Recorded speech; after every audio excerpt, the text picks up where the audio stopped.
हर हर महादेव। हर हर महादेव। दोस्तों, हमारे चैनल में आप सभी का स्वागत है। दोस्तों, चलिए आज हम सुनेंगे गरीब ब्राह्मण और भोलेनाथ भगवान की कथा। सावन मास में यह कहानी जरूर सुननी चाहिए। चलिए दोस्तों, कथा शुरू करते हैं। बहुत समय पहले की बात है। एक छोटा सा गांव था। उस गांव में एक ब्राह्मण अपनी पत्नी और दो बेटियों के साथ रहता था। वो ब्राह्मण बहुत ही गरीब था। वो भिक्षा मांगकर अपना गुजारा किया करता था। उस ब्राह्मण ने जैसे तैसे करके अपनी दोनों बेटियों का विवाह तो कर दिया, परंतु गरीबी तो जैसे उसके भाग्य में लिखी हुई थी, उसका पीछा छोड़ने का नाम ही नहीं ले रही थी। एक दिन की बात है। ब्राह्मणी ने अपने पति से कहा, हे स्वामी, मैं अपनी बेटी और जमाई को श्रावण मास में भोजन कराने के लिए बुलाना चाहती हूँ, इसलिए आप आज ज़्यादा भिक्षा मांग कर लाना। ब्राह्मणी की बात सुनकर ब्राह्मण सुबह ही भिक्षा मांगने के लिए गांव में चला गया। वो दोपहर तक भिक्षा मांगता रहा। दूसरे दिन ब्राह्मणी ने स्वादिष्ट भोजन बनाया। भोजन बनाने के बाद ब्राह्मणी अपनी रसोई से बाहर किसी काम के लिए बाहर चली गई। थोड़ी देर बाद जब वह ब्राह्मणी वापस आई तो उसने देखा कि सारी रोटियां गायब थी। केवल टोकरी में एक छोटी और एक बड़ी रोटी रखी हुई थी। यह देखकर ब्राह्मणी सोचने लगी कि सारी रोटियां कहाँ गायब हो गई। तब ब्राह्मणी ने ब्राह्मण से कहा, देखो जी, रसोई से सारी रोटियां गायब हो गई हैं। अब हम क्या करेंगे? बेटी और जमाई को मैंने खाने पर बुला लिया है। तब ब्राह्मण ने कहा, तुम ऐसा करो, तुम बेटी और जमाई को भोजन कराकर विदा कर दो। हम आज भूखे ही रह लेंगे। हम दोनों आज पानी पी लेंगे। थोड़ी देर बाद ब्राह्मण ने अपनी पत्नी से कहा, ठीक है, तुम भोजन करा के अपनी बेटी और दामाद को विदा कर देना। मैं भगवान महादेव के दर्शन के लिए काशी की यात्रा पर जा रहा हूँ। तुम पीछे से घर का ध्यान रखना। इधर घर पर ब्राह्मणी ने अपनी बेटी और जमाई को भोजन कराकर विदा कर दिया। जब ब्राह्मण काशी जी पहुँचे तो उसने देखा बहुत से लोग पत्तल और दोने बना रहे थे। ब्राह्मण ने उनसे पूछा, तुम इतने सारे पत्तल दोने किसके लिए बना रहे हो? तब उन लोगों ने कहा, सावन मास में काशी मंदिर में सावन मास का भंडारा चल रहा है। यह पत्तल और दोने वहीं के लिए बन रहे हैं। तब वह ब्राह्मण भी वहीं बैठकर पत्तल और दोने बनाने लगा। पत्तल और दोने बनाने के बाद वह भी भंडारे में पहुंच गया। उसने पहले भगवान के दर्शन किए, उसके बाद भोजन करने के लिए भंडारे में चला गया। अब ब्राह्मण ने दो पत्तल मंगवाई। एक पत्तल का खाना उसने खुद खाया और दूसरे पत्तल का खाना एक मटकी में रहकर गांव जाने वाली एक औरत को यह कहकर पकड़ा दिया कि यह मटकी मेरी पत्नी को गांव में पकड़ा देना। वो औरत रोज गांव से दूध लाकर काशी जी में बेचने के लिए आती थी। उस औरत ने ब्राह्मण से कहा, मैं जरूर आपकी पत्नी को यह मटकी पकड़ा दूंगी। तब उस औरत ने वह मटकी अपने सिर पर रख ली और गांव की ओर चल दी। जब वो औरत गांव की ओर जा रही थी तो आधे रास्ते में ही वे मटकी भारी हो गई। तब उस औरत को यह देखकर बड़ा आश्चर्य हुआ कि जब मटकी सर पर रखी थी तो बहुत हल्की थी, अभी अचानक भारी कैसे हो गई? उस औरत ने मटकी को सिर से उतार कर देखा और उसमें हाथ डालकर देखना चाहा तो उस औरत का हाथ उस मटकी में फंस गया। तब वो औरत और ज्यादा घबरा गई और बोली, हे भगवान, यह तो ब्राह्मण की अमानत है। वो औरत कहने लगी, हे भगवान, ब्राह्मण की सौगात ब्राह्मण के घर जाए। इतना कहने के बाद औरत का हाथ उस मटकी से छूट गया। घर आकर उस औरत ने वह मटकी अपनी सास को दे दी और कहा, माँ जी, अभी तो रात्रि होने वाली है। यह ब्राह्मणी की मटकी है, सुबह ब्राह्मणी को देनी है। अब उस औरत की सास से रहा नहीं गया। उसने मटकी खोलकर देखा तो उसमें हीरे पन्ने भरे हुए थे। अब सास के मन में लालच आ गया। वह मन ही मन सोचने लगी, मैं इस मटकी को अपने पास रख लूंगी, इसमें तो हीरे मोती भरे हुए हैं। मैं एक दूसरी मटकी गेहूं से भरकर रख देती हूँ, उसे मैं ब्राह्मणी के घर पहुंचा दूंगी, किसी को क्या पता चलेगा। तब उस सास ने एक मटकी ली और उसमें गेहूं भरने के लिए अपने कोठार में चली गई। और जैसे ही उसने अपनी टंकी खोली तो उसमें कीड़े निकलने लगे। यह देखकर सास घबरा गई। वो बोली, ब्राह्मण की सौगात ब्राह्मण के घर जाए, हमारे गेहूं वापस गेहूं हो जाए। इतना कहते ही उसके गेहूं वापस गेहूं हो गए। अब सास ने सुबह ही ब्राह्मणी को बुलाया और उसकी मटकी उसे सौंप दी। ब्राह्मणी वह मटकी लेकर अपने घर चली गई। ब्राह्मणी ने जब वह मटकी खोलकर देखी तो उसमें से हीरे मोती निकलने लगे। यह देखकर ब्राह्मणी बड़ी प्रसन्न हुई। उसने अब धर्म कर्म करने शुरू कर दिए। उसे पूजा पाठ करवाई, हवन एक करवाए, भंडारे चलवा दिए। अब ब्राह्मणी ने अपने गांव में कुएं, तालाब, धर्मशाला, स्कूल खुलवा दिए। ब्राह्मणी खूब धर्म करने लगी। उधर ब्राह्मण ने महादेव के दर्शन करने के लिए अब आगे की यात्रा शुरू कर दी। अब आगे की यात्रा में जाने पर ब्राह्मण को महादेव जी एक साधु के भेष में खड़े मिले। साधु भेष में महादेव उस ब्राह्मण की परीक्षा लेना चाहते थे। महादेव ने कहा, अरे ब्राह्मण, तू कहाँ जा रहा है? ब्राह्मण ने कहा, मैं तो अमरनाथ गुफा में महादेव जी के दर्शन के लिए जा रहा हूँ। तब साधु भेष में महादेव ने कहा, यदि तू महादेव का सच्चा भक्त है तो इस आग में कूद कर दिखा। यह सुनकर ब्राह्मण आग में कूदने के लिए तैयार हो गया। तब महादेव ने कहा, अरे नहीं नहीं, तू इस आग में नहीं, तू इस कुएं में कूद जा। अब महादेव की बात सुनकर ब्राह्मण कुएं में कूदने लगा तो महादेव बने साधु जी ने कहा, अरे नहीं नहीं, कुएं में नहीं, तू इस भड़भुंजे के भाड़ में अपना सिर दे दे। ब्राह्मण साधु बात की सुनकर भड़भुंजे की भाड़ में सिर देने लगा। तो अब साधु बने महादेव कहें, अरे नहीं नहीं ब्राह्मण, तू इस तलवार से अपनी गर्दन काट ले। अब ब्राह्मण तलवार लेकर गर्दन काटने लगा तो साधु भेष में भगवान ने उसके हाथ से तलवार ले ली और बोले, तू तो सच में भगवान भोलेनाथ का बहुत बड़ा भक्त है। चल ठीक है, तू मेरे साथ मेरे आश्रम में रह। उसके बाद ब्राह्मण साधु बाबा के साथ उसके आश्रम में चला गया। उस समय रात्रि होने वाली थी। साधु बने महादेव ने ब्राह्मण को आटा, दाल, चावल और थोड़ा सा सामान और देकर भोजन बनाने के लिए कहा। ब्राह्मण ने सबसे पहले चूल्हा जलाकर उस पर खिचड़ी चढ़ाई। फिर वो आटा गूंथने लगा। जैसे ही खिचड़ी में उबाल आया तो उससे पानी गिरने लगा। ब्राह्मण की समझ में नहीं आया कि वह गिरते हुए पानी का क्या करे। तब ब्राह्मण उस पानी को पी गया, जिससे उसका मुंह जल गया। ब्राह्मण ने आज से पहले कभी रोटी सब्जी नहीं बनाई थी, तो उससे कुछ रोटी जल गई तो कुछ रोटियां अच्छी बन गई और फिर उसने सब्जी बनाई। रोटी सब्जी बनाने के बाद ब्राह्मण ने एक थाली में रोटी सब्जी रखी और साधु बाबा के आगे ले जाकर रख दी और बोला, हे साधु महाराज, भोजन खाइए। साधु बने महाशिव जी ने कहा, ब्राह्मण, यह भोजन तुमने जूठा कर दिया है, इसलिए मैं इसे नहीं खाऊंगा।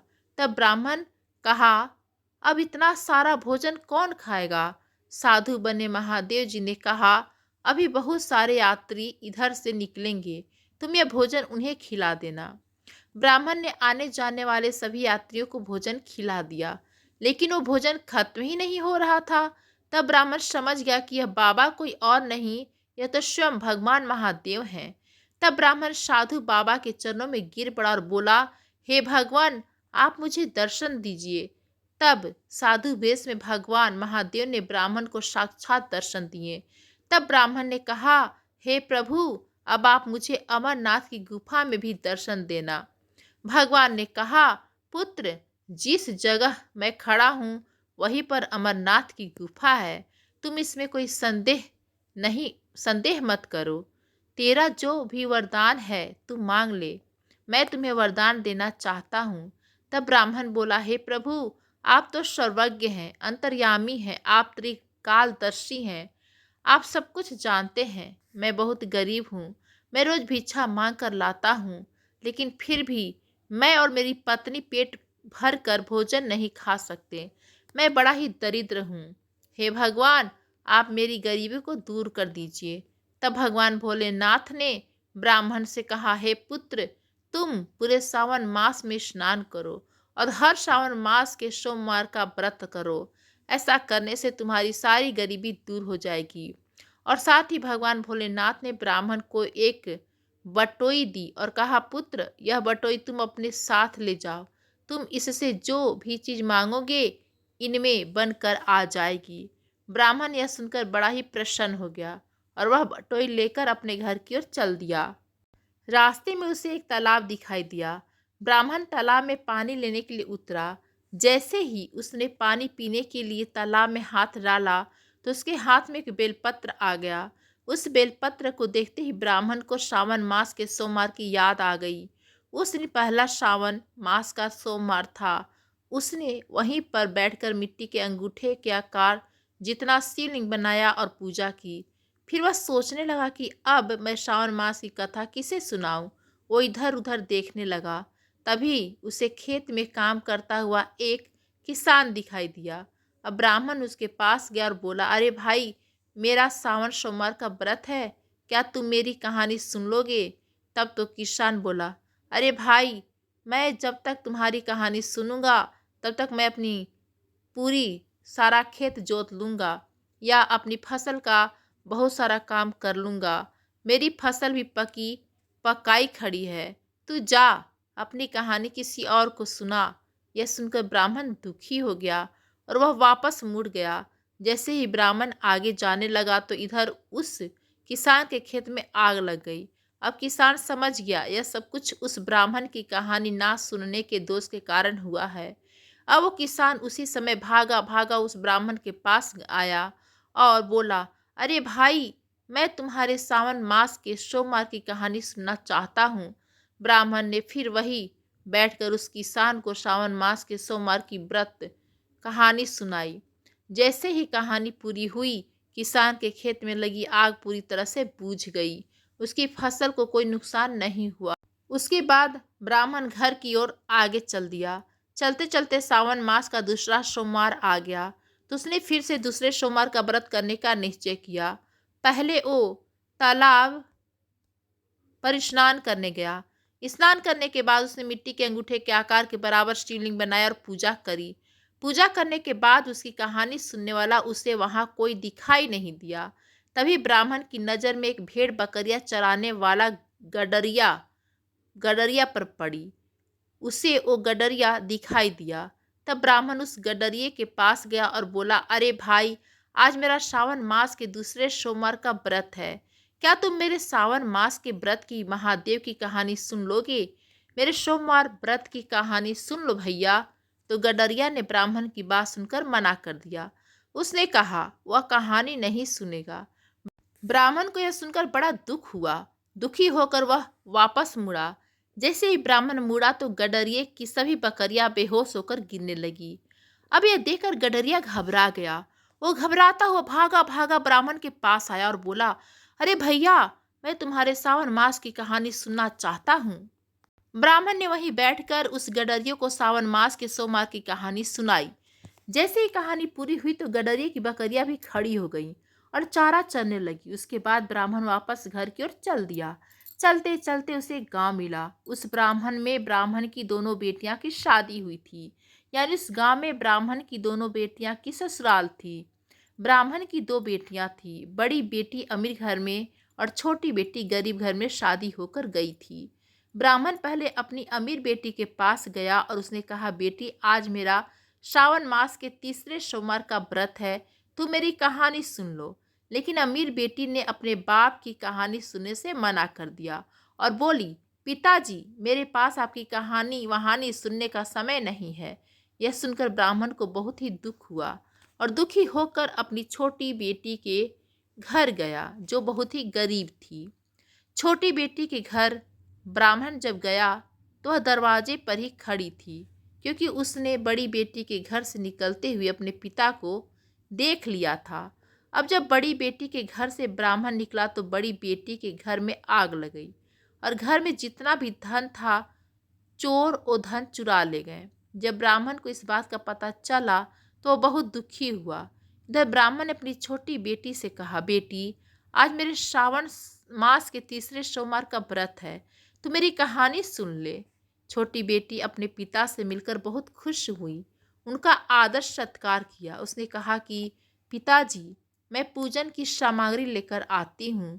छोटी बेटी पूजन की सामग्री लेकर आई तो ब्राह्मण ने वहीं पर बैठकर शिवलिंग की पूजा करी और श्रावण मास के सोमवार की कहानी छोटी बेटी को सुनाई। जैसे ही कहानी खत्म हुई, छोटी बेटी का घर अन्न धन के भंडार से भर गया। छोटी बेटी ने इसका राज अपने पिता से पूछा। तब ब्राह्मण ने अपनी छोटी बेटी से कहा, बेटी, यह सब कुछ सावन मास के सोमवार के व्रत की कहानी सुनने के पुण्य से प्राप्त हुआ है। उसके बाद ब्राह्मण फिर अपने घर की ओर चल दिया।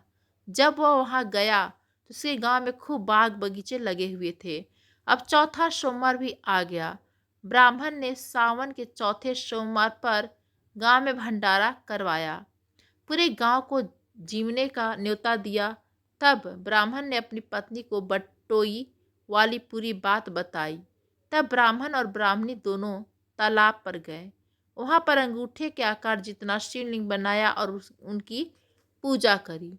जिस घर आकर ब्राह्मण ने बटोई से तरह तरह के व्यंजन मांगे, जिससे कि पूरी गांव में भोजन का प्रसाद बांटा जा सके। भोजन पूरे गांव ने किया।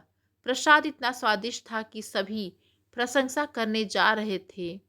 तब ब्राह्मण ने अपने गांव के राजा के लिए भी प्रसाद भिजवाया। राजा ने इतना स्वादिष्ट प्रसाद पहले कभी नहीं खाया था। उसने इसका राज पूछा तो सैनिकों ने कहा कि महाराज, ब्राह्मण के पास एक ऐसी बटोई है जिससे वह कुछ भी चीज मांगता है तो वह बनकर आती है। राजा ने कहा, ऐसी बटोई तो मेरे महल में होनी चाहिए, उस ब्राह्मण के पास इसका क्या काम। तब ब्राह्मण ने सैनिकों को आदेश दिया कि जाओ, ब्राह्मण से बटोई लेकर आओ। तब सभी सैनिक ब्राह्मण के पास गए और उससे बटोई लेकर चले गए। अब बेचारा ब्राह्मण कुछ नहीं कर पाया, वह फूट फूट कर रोने लगा। राजा बटोई पाकर बहुत खुश हुआ। वह मन ही मन सोचने लगा कि अब मैं पूरी नगरी को भोजन कराऊंगा। दूसरे दिन राजा ने पूरी नगरी को भोजन के लिए निमंत्रण दिया। राजा ने बटोई से व्यंजन मांगे, लेकिन बटोई में से खाना नहीं बनकर आया। जब राजा ने यह देखा तो उसे बहुत गुस्सा आया। उसने ब्राह्मण को गिरफ्तार करने का आदेश दिया। जब सैनिक ब्राह्मण के घर उसे गिरफ्तार करने के लिए गए तो ब्राह्मण पहले से ही वहां से भाग चुका था, क्योंकि ब्राह्मण पहले से ही जानता था कि बटोई में से खाना बनकर नहीं आएगा और जरूर राजा को इस बात का पता चलेगा तो वह मुझे पकड़कर दंड देगा। इसे ब्राह्मण पहले से ही वन में जाकर छुप गया। वन में जाने के बाद ब्राह्मण को भगवान भोले शंकर की याद आई। वह सोचने लगा कि मुझे महादेव से मिलकर मदद मांगनी चाहिए। इस तरह ब्राह्मण महादेव को ढूंढने के लिए निकल पड़ा। आगे जाने पर चलते चलते उसे रास्ते में एक नदी दिखाई दी। उस नदी ने ब्राह्मण से पूछा कि अरे भाई, तुम कहाँ जा रहे हो। ब्राह्मण ने नदी से कहा, मैं महादेव जी से मिलने जा रहा हूँ। मैं उनसे मिलकर अपनी समस्या का निवारण पूछूंगा। तब नदी ने कहा, अगर महादेव तुम्हें मिल जाए तो तुम मेरी समस्या का निवारण भी पूछ लेना। ब्राह्मण ने कहा, जरूर पूछ लूँगा, लेकिन मुझे पूछना क्या है। नदी ने कहा, अरे भाई, मेरी नदी का पानी कोई भी नहीं पीता। कोई जीव, जानवर, पशु, पंछी, इंसान, कोई भी मेरी नदी का पानी नहीं पीता। अगर गलती से कोई मेरी नदी का पानी पी लेता है तो उसकी तत्काल मृत्यु हो जाती है। मैंने ऐसे कौन से पाप किए हैं जिसकी मुझे यह सजा मिल रही है। तब ब्राह्मण ने कहा, मैं महादेव से जरूर पूछ लूँगा। फिर ब्राह्मण आगे जाने लगा, पर आगे जाने पर उसे एक आम का पेड़ मिला। उस आम के पेड़ में भी बहुत सारे कड़वे कसैले आम लगते थे। आम के पेड़ ने ब्राह्मण से कहा, अरे तुम कहाँ जा रहे हो। तो ब्राह्मण ने कहा कि मैं भगवान से मिलने जा रहा हूँ। तब तो आम का पेड़ बोला, अगर तुम्हें भगवान मिल जाए तो तुम मेरे दुख का निवारण भी पूछ लेना। उसके बाद ब्राह्मण आगे चल दिया। आगे चलने पर ब्राह्मण को एक ऐसी स्त्री मिली जिसके सिर पर बोझ की गठरी पड़ी हुई थी। उस स्त्री ने ब्राह्मण से पूछा, अरे भाई, तुम कहाँ जा रहे हो। ब्राह्मण ने कहा, मैं तो भगवान भोलेनाथ से मिलने जा रहा हूँ और अपने दुखों का निवारण पूछने जा रहा हूँ। तब वह स्त्री कहने लगी कि अगर तुम्हें भगवान मिल जाए तो तुम मेरे दर्द का निवारण भी पूछ लेना। देखो भाई, मेरे सिर पर बोझ की गठरी पड़ी है, मैं इस बोझ से दबी जा रही हूँ। तुम भगवान से पूछना कि मेरा यह दर्द किस तरह से दूर होगा। फिर ब्राह्मण आगे चल दिया।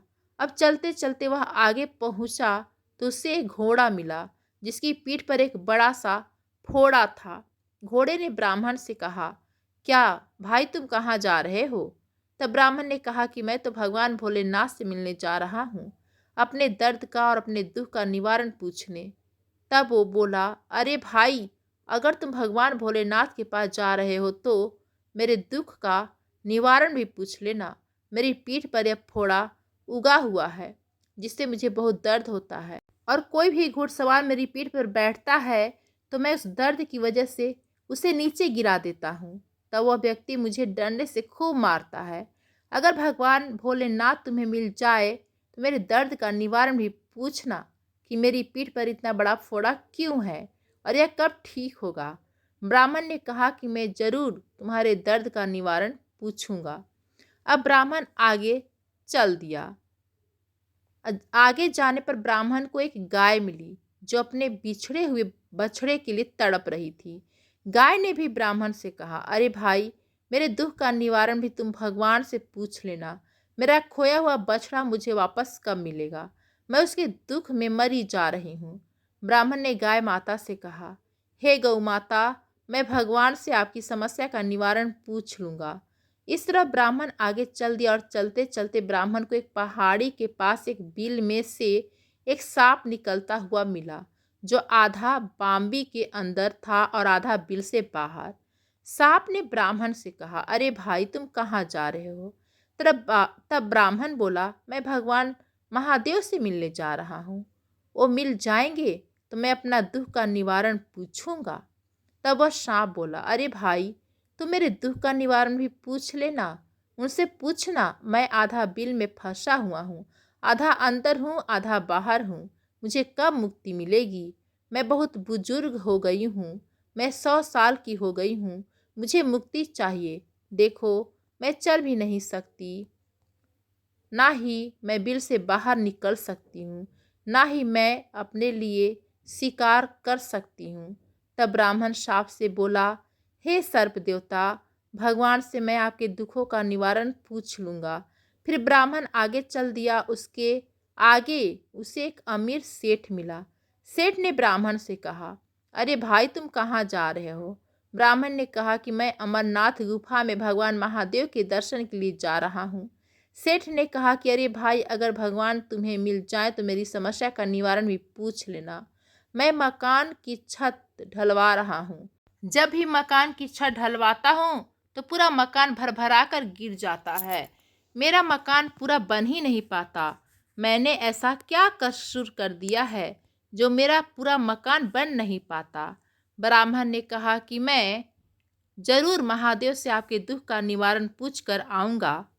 ब्राह्मण फिर आगे चल दिया तो उससे एक पीपल के पेड़ के नीचे एक साधु महात्मा जी बैठे हुए मिले।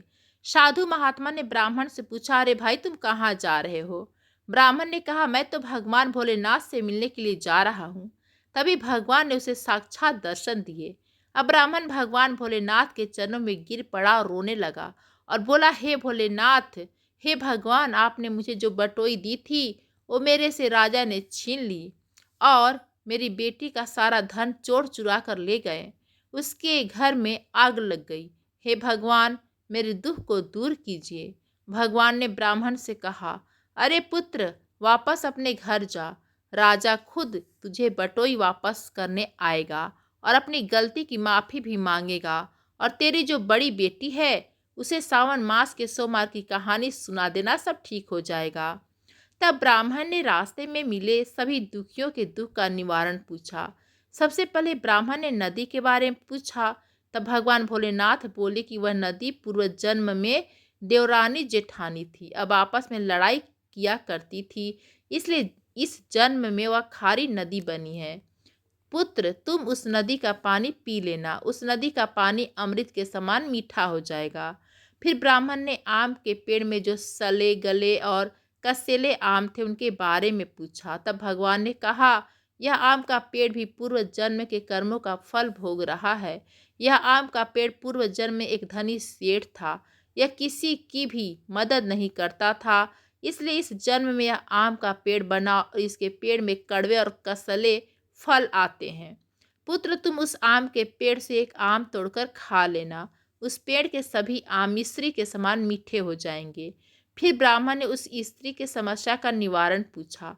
तब भगवान भोलेनाथ बोले, हे पुत्र, ओ स्त्री भी अपने पूर्व जन्म के कर्मों का फल भोग रही है। पूर्व जन्म में वह खुद गरम रोटी खाती थी, अपनी सास और ननद को ठंडी रोटी खाने के लिए देती थी, इसलिए उसके सिर पर यह बोझ पड़ा है। पुत्र, तुम उसकी गठरी को हाथ लगा देना, उसका बोझ अपने आप हल्का हो जाएगा। फिर ब्राह्मण ने घोड़े के बारे में पूछा। तब भगवान भोलेनाथ ने कहा कि पुत्र, यह घोड़ा पूर्व जन्म में रणभूमि में अपने मालिक को मरने के लिए छोड़कर भाग गया था, इसलिए इसकी पीठ पर फोड़ा है। पुत्र, तुम उस फोड़े पर हाथ लगा देना और उस घोड़े की सवारी कर लेना, बस सब ठीक हो जाएगा। फिर उस ब्राह्मण ने सांप के बारे में पूछा। तब भगवान भोलेनाथ ने कहा कि यह सांप पूर्व जन्म के पापों का फल भोग रहा है। पूर्व जन्म में यह एक मुनीम था। यह लोगों को जमीन और गहने पर पैसे उधार दिया करता था। इस तरह इसने कई लोगों के गहने और जमीन हड़प ली थी। यह उसी की सजा भुगत रहा है। पुत्र, तुम सांप को हाथ लगा देना, उसे उसी समय मुक्ति मिल जाएगी। फिर ब्राह्मण ने अमीर सेठ के बारे में पूछा, जो बार बार मकान बनवा रहा था और उसकी छत ढालते ही छत टूट जाती थी। तब भगवान भोलेनाथ ने कहा कि पुत्र, यह इंसान भी अपने पूर्व जन्मों के कर्मों को भोग रहा है। पूर्व जन्म में इसके पास धन की कोई कमी नहीं थी। इसका एक बेटा था और एक छोटा भाई था। इसका छोटा भाई बहुत गरीब था। उस गरीब की एक लड़की थी। उसके पास बेटी का विवाह करने के लिए पैसे नहीं थे। छोटे भाई ने बड़े भाई से अपनी बेटी के विवाह के लिए पैसे मांगे, लेकिन इस बड़े भाई ने छोटे भाई की बेटी के विवाह के लिए पैसे नहीं दिए। उसी पाप का फल वह भोग रहा है। पुत्र, तू अमीर सेठ से कहना कि वह किसी गरीब लड़की का विवाह करके उसे खूब सारा दान दहेज दे। अगर वह ऐसा करेगा तो उसका घर बन जाएगा और छत कभी नहीं टूटेगी। ब्राह्मण ने भगवान महादेव को प्रणाम किया और खुशी खुशी घर की ओर चल दिया। फिर रास्ते में उसे जो भी दुखियारी मिले, उन सब की समस्या का निवारण किया। इस तरह सबके दुखों का निवारण करता हुआ वह अपने गांव की ओर चल दिया। उस रात्रि को महादेव ने उस गांव के राजा को सपने में दर्शन देकर कहा, हे राजन, तुमने ब्राह्मण की जो बटोई ली है उसे तुम सुबह होते ही वापस कर दो, क्योंकि वह बटोई मैंने उससे ही दी थी और वह मेरा परम भक्त है। वह हर साल सावन मास में स्नान करता है और सावन मास के हर सोमवार का व्रत रखता है। अगर तुमने उसकी बटोई वापस नहीं की तो मैं तुम्हारा सर्वनाश कर दूंगा, तुम्हारा राज्य सुख वैभव सब नष्ट कर दूंगा। सुबह होते ही राजा ने अपने सपने वाली बात अपनी पत्नी को बताई, तो राजा की रानी ने कहा कि अब ब्राह्मण को उसकी बटोई वापस कर दो। उसे तो श्रावण मास के स्नान और श्रावण मास के सोमवार के व्रत का फल मिला है, जो भगवान महादेव ने उसे दिया है। आप उसकी बटोई वापस कर दीजिए। तब राजा ने सिपाहियों को भेजकर उसकी बटोही वापस कर दी और साथ ही 100 स्वर्ण मुद्राएं भी दी और अपनी गलती की क्षमा मांगी। इस तरह पूरा सावन बीत चुका था। ब्राह्मण ने पूरे सावन मास का स्नान किया और इस सावन मास के 4 सोमवार के व्रत किए थे। ब्राह्मण ने सावन मास के व्रत और स्नान का उद्यापन करने के लिए पूरे गांव को भोजन पर बुलाया। साथ ही अपनी दोनों बेटियों और जमाइयों को भी बुलाया। तब ब्राह्मण ने ब्राह्मणी से अपनी दोनों बेटियों और जमाइयों को शिव जी का पूजन करवाने के लिए कहा और उसके बाद ब्राह्मण ने बटोही में से स्वादिष्ट व्यंजन मांगे और अपनी बेटी और जमाई के साथ उसने पूरे गांव को भोजन कराया और खूब दान पुण्य किया। ब्राह्मण ने अपनी बेटी और जमाई को जब विदा किया तो उन्हें खूब सारा धन दौलत दिया। बड़ी बेटी जब वापस अपने घर गई तो पहले घर में आग से जो सामान जला था वह सभी पहले जैसा हो गया। जो चोर धन चुरा कर ले गए थे वो धन भी वापस रखा मिल गया। तो हे शंकर भगवान भोलेनाथ जी, जैसे सावन मास का स्नान और सोमवार का व्रत फल आपने ब्राह्मण और ब्राह्मणी को दिया, ऐसे ही जो यह कथा सुन रहे हैं उनको भी ब्राह्मण के जैसा ही अपना आशीर्वाद देना, उनकी भी सभी मनोकामनाओं को पूरी करना, उनके भी पाप दोषों को हरण करना। दोस्तों, अगर आपको यह कहानी पसंद आई हो तो हमारे चैनल को सब्सक्राइब कीजिए, वीडियो को लाइक कीजिए, शेयर करें और कमेंट्स बॉक्स में हर हर महादेव अवश्य लिखिए। हर हर महादेव। धन्यवाद दोस्तों।